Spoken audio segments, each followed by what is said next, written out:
এও গেদুরা মনুরা আজগো মোর রেসিপিতে মই দেখামু আজ হাঙ্গাদিন বৃষ্টি এসে আছে তো এর লেগে মই খিদা লাগছে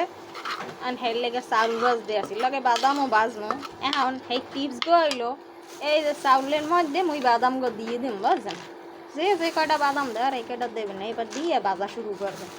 দেখা যায় বাদাম বাজতে গেলে বালি লাগে বা ছাই লাগে যদি সেইটা ধারে না থাকে বা সেইটা সারা বালি কিস করবে ছাই কিস করবে এমনি হেঁটে বাজতে পারে মানে এখন চাল ভাজা হয়ে গেল এইটা হয়ে গেল হ্যাঁ যদি মনে করেন যে এটা ভালো করে ভাজা হয় না তখন আবার বাদামটা একটুখানি আলাদা হবেন আলাদা হয়ে আবার একটু করণ মধ্যে দিলে লাইটে সেটে লইলি দেখবেন বাদাম গো মসমস হয়ে যাবে বুঝছেন এক গইছে মোর আজগোর টিপস আমাকে যদি ভালো লাগে এরকম হয়তো বাজে খাইয়ে দেখতে পারেন এলে আর ওই বালি কিস করবে না বুঝলেন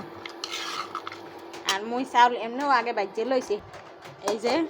এক খোলা মুই বাজি আর ওই খোলার মধ্যে মুই বাদাম দিয়ে দিছি যদি আপনাকে ভালো লাগে আপনি করে বাজিয়ে খাইয়ে দেখবেন